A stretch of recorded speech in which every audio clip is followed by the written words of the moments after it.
وزير الشباب والرياضة السيد محمد تهمي. مرحبا بكم سيدي على الهواء مباشرة وعلى أمواج إذاعة الجزائر الدولية. شكرا والسلام عليكم. مرحبا بكم. بلا شك السيد معالي الوزير تابعت لقاء الجزائر الأخير، وأرضية ملعب 5 جويلية كانت عائق، ونعلم بأن لكل من شروط المنتخبات الوطنية لكل اتحاد كرة أن يوفر إمكانيات للمدرب. بالتالي بعد نهاية اللقاء المدرب الوطني قال بأنه لا يستطيع تقييم أداء لاعبيه نظرا للأرضية. إذن هنا بإمكانه أن يقول الإمكانيات لم توفر. وشيء أهملته بعض وسائل الإعلام هو أنه كانت لكم زيارة تفقد وعمل إلى هذا المركب سيدي. نعم، الأرضية في حالة ما تسمحش باش تكون فيه مقابلة تاع كرة القدم. وهذا عندما عملنا الزيارة عندنا 20 يوم خذينا قرار باش في أقرب وقت هذه الأرضية لازم تتعاود، لأن ما هي صالحة ولو على التربة ديالها، ويمكن فيه مشاكل أخرى لابد نقضي نهائيا هذا المشكل. عندنا ملعب تاع 70,000 متفرج وفيه أرضية غير لائقة، هذا غير مقبول. ولهذا خذينا قرار عندنا 20 يوم، وكل الإجراءات القانونية اللازمة، الإجراءات تاع الإدارية باش إن شاء الله في يمكن من على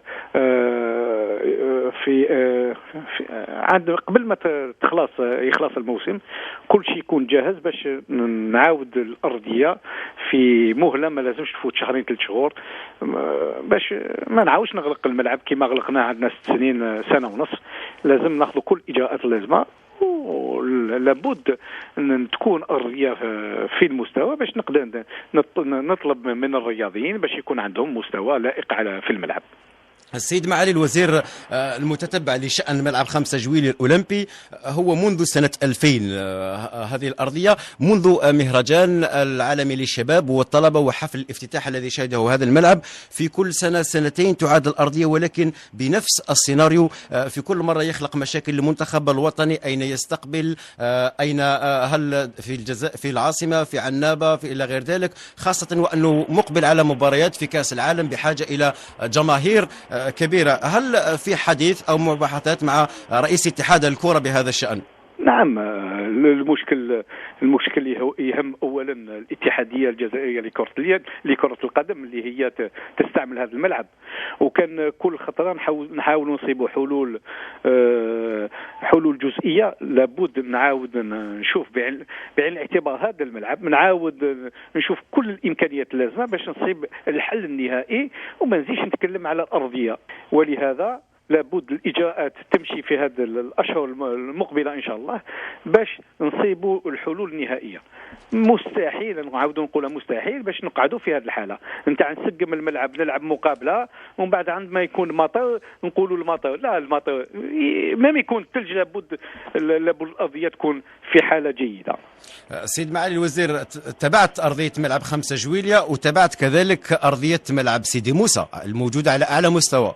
نعم، هو عندما تشوف سيدي موسى، عندما تشوف ملعب تاع بليده، تشوف باللي يحب يقول اليوم عندنا كفاءة وكاين إمكانيات باش تكون عندنا أرضية صالحة.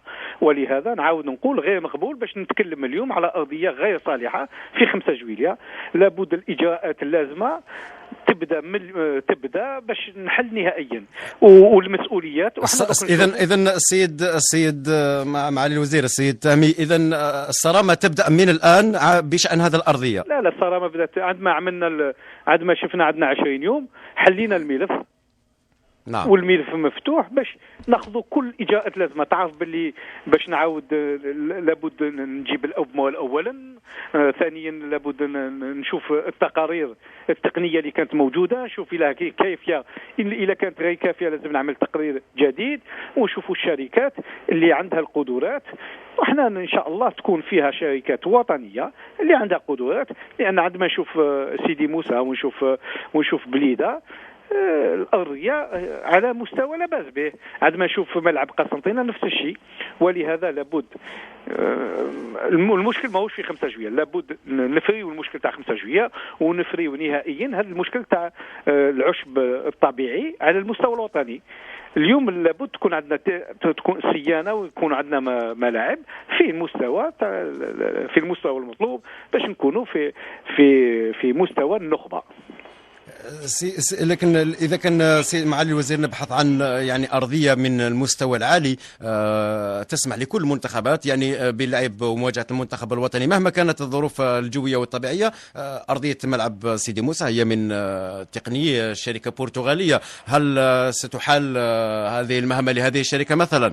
لا، احنا الامور القانونيه لازم تحترم هكذا. نعم. ولكن عندما نشوف الملعب تاع بليده شركه وطنيه هي اللي عملته، عندما نشوف الملعب تاع قسنطينه نفس الشيء.